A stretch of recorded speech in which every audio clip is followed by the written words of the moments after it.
Price the lord.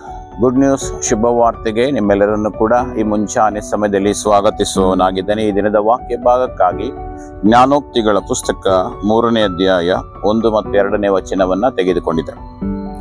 ಕಂದ, ನನ್ನ ಉಪದೇಶವನ್ನ ಮರೆಯಬೇಡ, ನನ್ನ ಆಜ್ಞೆಗಳನ್ನ ಮನಪೂರ್ವಕವಾಗಿ ನಡೆಸು. ಅವು ನಿನ್ನ ದಿನಗಳನ್ನು ಹೆಚ್ಚಿಸಿ ನಿನ್ನ ಆಯುಸ್ಸನ್ನು ವೃದ್ಧಿಗೊಳಿಸಿ ನಿನಗೆ ಸುಕ್ಷೇಮವನ್ನ ಉಂಟು ಮಾಡುವವು. ಪ್ರಿಯರೇ, ಒಂದು ವಾಕ್ಯ ಈ ಮುಂಚಾನೆ ಸಮಯದಲ್ಲಿ ನಮ್ಮ ಎಲ್ಲರ ಸಂಗಡ ಮಾತನಾಡುವಂಥದ್ದಾಗಿದೆ. ಜ್ಞಾನೋಕ್ತಿಗಳನ್ನ ಬರೆದಿರತಕ್ಕಂಥ ಸೊಲೊಮೋನನು ಈ ವಾಕ್ಯವನ್ನು ಬರಿತಾ ಇದ್ದಾನೆ. ನನ್ನ ಉಪದೇಶವನ್ನ ಮರೆಯಬೇಡ, ನನ್ನ ಆಜ್ಞೆಗಳನ್ನ ಮನಪೂರ್ವಕವಾಗಿ ನಡೆಸುವುದಾಗಿ. ಹೌದು ಪ್ರಿಯರೇ, ಈ ವಾಕ್ಯಗಳನ್ನ ನಾವು ಮರೆಯದೆ ಅವುಗಳನ್ನ ಮನಪೂರ್ವಕವಾಗಿ ನಡೆಸುವುದಾದ್ರೆ ಅವು ನಮ್ಮ ದಿನಗಳನ್ನ ಹೆಚ್ಚಿಸ್ತವೆ, ನಮ್ಮ ಆಯುಷ್ ಕಾಲವನ್ನ ವೃದ್ಧಿಗೊಳಿಸಿ ನಮಗೆ ಸುಕ್ಷೇಮವನ್ನ ಉಂಟು ಮಾಡ್ತದೆ ಎಂಬುದಾಗಿ.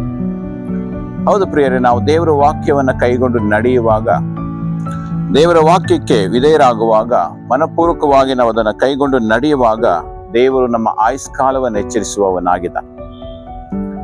ಹಿಜ್ಕೀಯನನ್ನು ನಾವು ನೋಡ್ತೇವೆ. ಆತನು ಮರಣಕರವಾದ ವ್ಯಾಧಿಯಲ್ಲಿ ಬಿದ್ದಿರುವಾಗ ಯೆಹೋವನು ಆತನಿಗೆ ಹೇಳ್ತಾನೆ, ನೀನು ನಿನ್ನ ಮನೆಯನ್ನ ಸಿದ್ಧಪಡಿಸಿಕೋ, ನೀನು ಸಾಯಬೇಕಾಗಿದೆ ಎಂಬುದಾಗಿ ಹೇಳುವಾಗ ಹಿಜ್ಕೀಯನು ದೇವರ ಕಡೆ ಮುಖ ಮಾಡಿ ಪ್ರಾರ್ಥಿಸಿದ ನಿಮಿತ್ತ 15 ವರ್ಷಗಳ ಕಾಲ ಆಯುಷ್ ಕಾಲವನ್ನ ದೇವರು ಅವನಿಗೆ ಕೊಟ್ಟನೆಂಬುದಾಗಿ.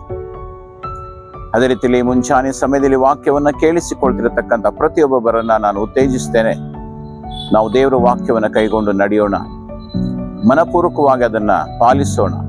ಅದರ ಮೂಲಕವಾಗಿ ನಮಗೆ ಸುಕ್ಷೇಮಗಳು, ನಮ್ಮ ಆಯುಷ್ ಕಾಲ ಹೆಚ್ಚುವಂಥದ್ದಾಗಿದೆ. ನಾವು ದೀರ್ಘಾಯುಸ್ಸನ್ನು ಹೊಂದಿ ಕರ್ತನಿಗಾಗಿ ಜೀವಿಸೋದಕ್ಕೆ ಆತನು ಸಹಾಯ ಮಾಡುವವನಾಗಿದ್ದ. ಈ ವಾಕ್ಯಗಳ ಮೂಲಕವಾಗಿ ದೇವರು ನಿಮ್ಮನ್ನು ಆಶೀರ್ವದಿಸಿ. ಪ್ರಾರ್ಥನೆ ಮಾಡಿಕೊಂಡು.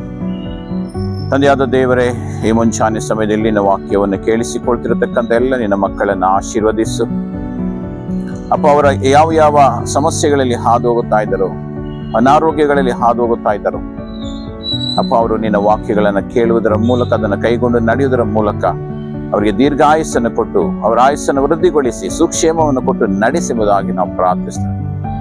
ಅವರು ಹಾದು ಹೋಗುವಂತ ಎಲ್ಲ ಪರಿಸ್ಥಿತಿಗಳನ್ನ ಬದಲಾಯಿಸಪ್ಪ ಎಂಬುದಾಗಿ ನಾವು ಪ್ರಾರ್ಥಿಸ್ತೇವೆ ಕರ್ತನೆ. ಹಾಗೆ ನೀನು ಮಾಡುವುದಕ್ಕಾಗಿ ಸ್ತೋತ್ರ ಮಾಡುತ್ತೇವೆ ಕರ್ತನೆ.